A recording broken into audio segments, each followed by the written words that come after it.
ओम शांति ओम। तो बात पक्की जैसी फिल्मों में काम करने वाली इन दिनों चर्चा में है ओटीटी पर रिलीज होने वाली अपनी नई फिल्म शबाना से। बिग बॉस 9 की कंटेस्टेंट रही युविका नच बलिए 9 में अपने पति प्रिंस नरूला के साथ विजेता भी साबित हुई हैं। हाल ही में वे उस वक्त विवादों में आ गई थी जब हरियाणा कोर्ट ने एक आपत्तिजनक टिप्पणी पर उनके खिलाफ एफआईआर दर्ज कर दी थी। इस खास मुलाकात में वे अपनी फिल्म शबाना, पति प्रिंस, शादी, मदरहुड, एफआईआर और आर्यन खान के बारे में दिल खोलकर बात करती हैं। दिवाली आपके लिए क्या मायने रखती है? मेरे लिए दिवाली एक पारिवारिक समारोह होता है। मुझे लगता है कि हमारा परिवार हमें जमीन से जोड़े रखता है और हमारे त्योहार हमें आपस में बांध कर रखते हैं। दिवाली जैसे त्योहार हमें स्पिरिचुअल बनाते हैं और साथ ही हमें अपनी संस्कृति से जोड़े भी रखते हैं। मेरी कोशिश यही रहती है कि मैं अपने फेस्टिवल्स के जरिए अपने लोगों से कनेक्ट करूं। आपके वर्क फ्रंट की बात करूं तो आप और प्रिंस, उनके एक्टर पति प्रिंस नरूला, शबाना जैसी फिल्म में साथ नजर आने वाले हैं। मैं फिल्म में शीर्षक भूमिका अदा कर रही हूँ। मेरा रोल काफी दमदार है। कहानी के बारे में मैं ज्यादा नहीं बता सकती, मगर जैसे जैसे फिल्म आगे बढ़ती है आप मेरे किरदार के साथ और कनेक्ट करते जाते हैं। इसमें मेरा लुक और किरदार आम जिंदगी से बिल्कुल हटकर है। मैं इंतजार कर रही हूँ ओटीटी पर इसकी स्ट्रीमिंग का।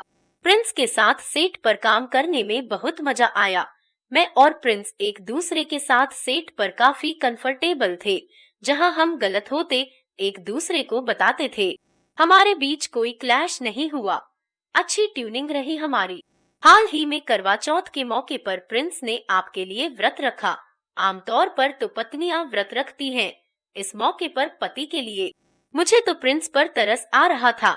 मैंने कहा आप खा लो वरना मुझे गिल्टी फील होगा, मगर प्रिंस ने व्रत नहीं छोड़ा। सच कहूँ तो प्रिंस मेरी स्ट्रेंथ है। मैं कभी उनकी कमजोरी नहीं बनना चाहती। हम एक दूसरे की दिल से इज्जत करते हैं, एक दूसरे को वैल्यू करते हैं। यही हमारी रिलेशनशिप को मजबूत बनाता है। आज के दौर में देखा जाए तो लोग मैरिज इंस्टीट्यूशन से दूर जा रहे हैं। डिवोर्स रेट भी बढ़ गए हैं, मगर आपकी शादी एक आदर्श शादी मानी जाती है। मुझे लगता है आज के दौर में हम ही लोगों ने शादी को जटिल बना दिया है।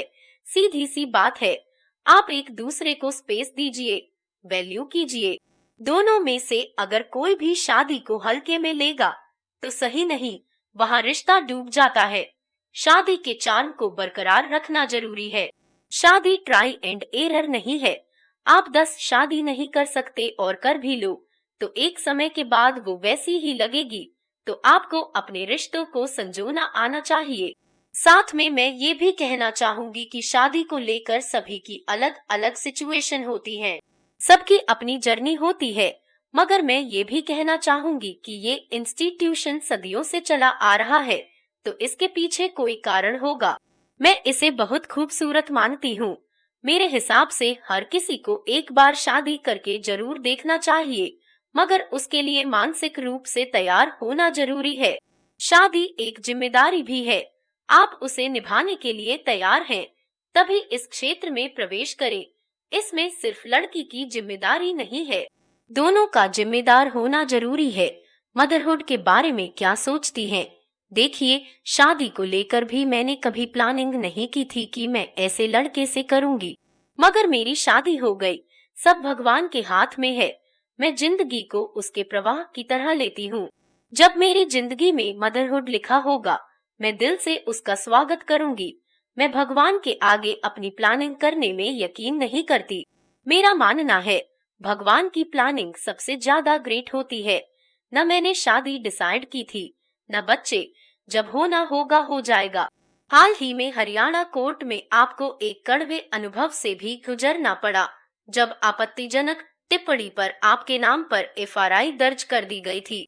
सच तो यह है कि मैंने एक शब्द अनजाने में किसी और को नहीं बल्कि अपने आप को बोला, मगर बाद मुझे पता चला कि वो एक कम्युनिटी SC ST के लिए आपत्तिजनक है। ये कानून बना हुआ है जिसमें आप ऐसा कुछ नहीं कह सकते। जब मुझे इसकी जानकारी हुई तो मैंने माफी मांगी, मगर कहते हैं न हमें भी सेलिब्रिटी होने के नाते कीमत चुकानी पड़ती है। ये कानून है तो फिर है। अभी तक ये कानून नहीं बना कि सेलिब्रिटी को जो गाली देते हैं उन पर कब कब केस किया जा सकता है। क्योंकि आप सेलिब्रिटी हो और भले आपने जानबूझकर भी कुछ न किया हो, तब भी आपको खामियाजा भुगतना पड़ेगा। मैंने उस लफ्ज पर बार बार सॉरी बोला। देखिए, कोर्ट कचहरी कोई नहीं जाना चाहता, मगर जब मुझे इंक्वायरी के लिए बुलाया गया तो मैंने पूरा सहयोग किया। मैं इसे भी एक अनुभव के रूप में देखती हूँ। इससे मैं और ज्यादा मजबूत होंगी। शुरू में बहुत सदमा लगा था मुझे। सेलिब्रिटी होने के नाते लोग हमें कितनी गालियां देते हैं। माँ बाप, खानदान तक को घसीट लेते हैं। हम चुप रहते हैं, मगर अनजाने में अगर हमारे मुंह से एक लफ्ज निकल जाए तो हमें बख्शा नहीं जाता। हम कलाकारों को लगातार जज किया जाता है।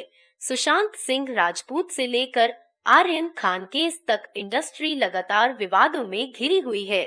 जिन लोगों ने गलती नहीं की है वो लोग भी पिस रहे हैं। असल में गलती किसने की है उसका तो अभी पता ही नहीं है। लोग जो सुनते हैं उस पर यकीन करने लगते हैं। कई बार तो वो चीजें होती भी नहीं है। उनकी अफवाहें इतनी हो जाती हैं कि लोगों को लगता है यही सच है। अगर किसी चीज में सच्चाई है तो उसकी तह तक जाकर उसे सबके सामने लाना जरूरी है। अंदाजे या अफवाहों के कारण किसी की जिंदगी खराब हो जाती है।